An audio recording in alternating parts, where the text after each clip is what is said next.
And அதுக்கப்புறம் Surya sir வந்து ஒரு செக் கொடுக்குறாரு 1 கோடி ரூபாய். நான் இந்த டிஸ்பிளே பண்றேன் பாருங்க, இந்த பிக்சர்ல நான் ஒன்று ஜூம் பண்ணி காட்டுறேன்.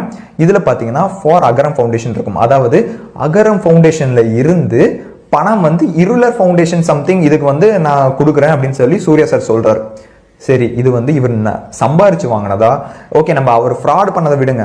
உண்மையாலுமே நம்ம என்ன தோணும், அகரம் ஃபவுண்டேஷனுக்கு இவர் நல்லா படிக்க வைக்கிறாரு அப்படின்னு சொல்லி நம்ம பணத்தை கொடுக்குறோம் அகரம் ஃபவுண்டேஷனுக்கு. ஸோ அந்த மாதிரி 1 கோடி ரூபாய் வந்திருக்க பணத்தை இவர் எடுத்து இருளர் ஃபவுண்டேஷன் கொடுக்குறாரு. இவர் சம்பாரிச்ச பணத்தை எடுத்து இருளருக்கு கொடுத்தா, அந்த இருளர் சமுதாயத்துக்கு கொடுத்தா அது ஒரு நியாயம் இருக்கு பாருங்க. சம்பாரிச்ச பணத்தை இருளர் கொடுக்குறாரு, இவர் ரொம்ப நல்லவர் அப்படின்னு சொல்லலாம். வேற ஒருத்தர் டொனேஷன் பண்ண பணத்தை இவர் எடுத்து இருளருக்கு அது கொடுக்குறாங்க. ஓகே, அதுவே ஒரு ஃபர்ஸ்ட் பிளேஸ்ல இவர் பண்ற ஒரு மிகப்பெரிய ஒரு கோமாளித்தனம் இதுலயே தெரியுது. நெக்ஸ்ட் நம்ம சர்ச் பண்ணதுல என்ன தெரிஞ்சதுன்னா, இந்த மாதிரி ஒரு என்ஜிஓ ரெஜிஸ்டர் ஆகவே இல்லை இந்தியாவில். இந்த மாதிரி நான் டிஸ்பிளே பண்ற பாருங்க, இந்த பேர்ல எந்த விதமான ஒரு NGO, public welfare organisations, charity எதுவுமே கவர்மெண்ட்ல ரெகனைஸ் ஆகல, ரெஜிஸ்டர் ஆகல. புரியுதா? அப்படின்னா சில கேள்விகள் வருது. இந்த இருளர் ஃபவுண்டேஷன், இந்த Irular organisation R what ever it is, இது வந்து உண்மையா பொய்யா? செகண்ட் கொஸ்டின், உண்மையா இருந்துச்சுன்னா ஏன் ரெஜிஸ்டர் பண்ணல? மூணாவது, அப்படி ரெஜிஸ்டர் பண்ணாம எதுக்கு பணத்தை வாங்குறீங்க? அதுவும் சீஃப் மினிஸ்டர் சார் முன்னாடியே எதுக்கு இதெல்லாம் நடக்குது, இந்த ஒரு அன்ரெகுலேட்டட் பிசினஸஸ்?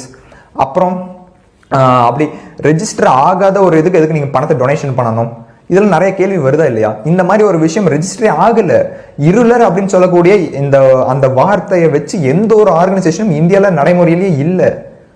பாருங்க எவ்வளவு ஒரு ஃப்ராட் நடந்துட்டு இருக்குன்னு. பட்ட பகல்ல இந்த தமிழ்நாட்டு மக்கள்லாம் வந்து இதெல்லாம் சர்ச் பண்ணி பார்க்க மாட்டாங்க அப்படிங்கிற ஒரு தைரியத்துல இதெல்லாம் நடந்துட்டு இருக்கு. ஓகே, இந்த நம்மளாம் என்ஜிஓ வெப்சைட்ல போய் இது மாதிரி ரெஜிஸ்டர் ஆயிருக்கா இல்லையா அப்படின்னு சொல்லி நம்ம பார்க்க மாட்டோம் அப்படிங்கிற ஒரு தைரியத்துல போட்டோக்கு போஸ்ட் கொடுத்துட்டு இருக்காங்க. ஓகே, இது பாருங்க எவ்வளவு ஒரு பெரிய ஃப்ராட் நடந்துட்டு. திருப்பதி உலகத்திலே பெரிய சாமி, கோடியில கொட்டக்கூடிய சாமின்னு சொல்றீங்க.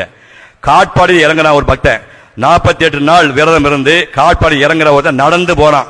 வெறும் பச்சை தண்ணி குடிச்சிட்டு நடந்து போறான். கருட உற்சவம், ரத உற்சவம் டைம். அங்க வந்து பிளேக் கால்ரா வரும் சொல்லிட்டு தடுப்பூசி போடுறாங்க. அந்த போற வரைக்கும் தடுப்பூசி போடுறாங்க. அது சாவூசின்னு பயந்துட்டு இவன் காட்டுக்குள்ள பூந்து பாம்பு தேள் கடிச்சா பரவாயில்ல காட்டுக்குள்ள பூந்து புதற்குள்ள பூந்து போறான்.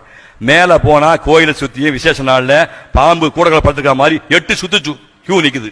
இந்த 8 சுத்துல இன்ன காலை நின்று கெரோசின் அடுப்புல சப்பாத்தி சூடு பண்ணி சாப்பிட்டா 4வது நாள் காலையில் தான் கோயிலுக்குள்ள போக முடியும். இந்த ஏழை உண்மையான பக்தன் உள்ள போனா இந்த சைஸ்ல மூங்கல் குச்சி வச்சிருக்கான். ஜரிகண்டி ஜரிகண்டி ஜரிகண்டி ஜரி அடிச்சு அனுப்புறானுங்க. ஆனால் ஒரு கோடீஸ்வரன் பொண்டாட்டிக்கு தெரியாம ஒரு கொஞ்சம் குமரையை கூட்டிட்டு போய் கெஸ்ட் தங்கிட்டு விடிய வரைக்கும் தண்ணி அடிச்சுட்டு சந்தோஷமா வந்துட்டு குளிக்காமல் காலை 4 மணிக்கு போனால் கும்பம் வைத்து மரியாதை செய்கிறார்கள். நம்புற மாதிரியான இருக்குது. நான் சாமி எல்லாம் கும்பிடுவேன், நான் கோயிலுக்கு எல்லாம் போவேன், என்ன எல்லாரும் ஏத்துவீங்க, திரும்பவும் என் படத்தை பொட்டிக்குள்ள அனுப்பிடாதீங்க அப்படின்னு சொல்றதுக்காக கோயிலுக்கு போறதா நான் பாக்குறேன். ஏன்னா ஆஸ்பத்திரி கோயில கட்டுறதை விட ஆஸ்பத்திரி கட்டுறதா நல்லா இருந்துச்சு. இந்த அம்மா எத்தனை ஆஸ்பத்திரி கட்டுச்சு? ஜெனரேட்டர் வசதி கூட இல்லாத அரசு மருத்துவமனைகள் இருக்கு. ஜோதிகா ப்ரொடியூஸ் பண்ற படத்தை லாபத்திலிருந்து 4 ஜெனரேட்டர் 4 ஆஸ்பத்திரி வாங்கி தருது. இந்த அரசு ஆஸ்பத்திரிகள் இந்த 4.5 வருஷம் அட்டூழியமே நடக்கலையா? அங்க உள்ள நோயாளிகளுக்கு எல்லாம் சிறப்பாக செய்யப்பட்டு விட்டதா? இந்த கலைஞர் பல்நோக்கு மருத்துவமனை கட்டினாங்க கிண்டியில. என் தாய்க்கு ஒழுங்கா மருத்துவம் பார்க்கலன்னு சொல்லி உள்ள புது டாக்டரையே குத்துறான். கர்ப்ப காலத்துல மகப்பேறு மருத்துவத்துல வந்து குழந்தை பிறக்கிறது முன்னாடி தாய் செத்து போற கேஸ் 100கணக்கான கேஸ் வந்துருச்சு இந்த 4.5 வருஷத்துல. பாம்பு கடிக்கு ஆஸ்பத்திரியில மருந்து இல்லைங்கிறான். வேலூர்ல புதுசா ஆஸ்பத்திரி திறக்கிறானோ, எந்த ஸ்பெஷலிஸ்ட் நியமிக்கல, கட்டட வேலைகள் முழுமையா அடையல. ஆனா எல்லா டிபார்ட்மெண்ட்டும் இருக்காங்க. மருத்துவத்துறையில் இருக்கக்கூடிய அத்தனை டிபார்ட்மெண்ட் இருக்கு. உள்ள மிஷினரி இல்ல, டாக்டர் இல்ல, டெக்னீஷியனும் இல்ல. ஆனா ஆஸ்பத்திரியை திறந்துட்டாங்க. இதெல்லாம் கேள்வி கேட்கணும். ஜோதிகா, நீ கேரளா இருந்தீங்கன்னா நீ இந்த சமூகத்தில் நடக்கக்கூடிய அநியாயங்களையும் அட்டூழியங்களும் தட்டி கேட்கக்கூடிய ஒரு சமூக பொறுப்பாளராக நீ இருந்து நீ அதிமுக ஆட்சியில் பேசியது போல திமுக ஆட்சியில் நீ பேசினால் உன்னை நீட்டலாக மனிதனாக நினைத்து உன் படத்தை நாங்கள் விமர்சனம் செய்வாக ஒதுங்கி இருப்போம். சினிமாவை பார்த்துட்டு போயிடுவோம். நீ சினிமா வெளிச்சம் கொடுத்த புகழின் உச்சத்தில் இருந்து கொண்டு நீ திமுகவுக்கு ஆதரவான நிலைப்பாட்டை எடுத்து நீ அதிமுகவின் பிஜேபியும் தொடர்ந்து விமர்சனம் செய்வதால் தான் உன் பக்தி வேஷம் என்று நாங்கள் குற்றம் சாட்டுகிறோம். அடுத்த படத்தையும் வச்சு செய்வோம். மாற்று கருத்தே இல்லை. அண்ணா, எத்தனையோ இடையறாத பணிகளுக்கு மத்தியிலும் இந்த மகா சிந்தனை உங்களுக்கு எப்படி தோன்றியது? இல்லண்ணே, எனக்கு வேலை வெட்டி இல்ல. சரி, இப்ப இந்த வியாபாரம் தான் ஓடிக்கிட்டு இருக்கு. வியாபாரமா?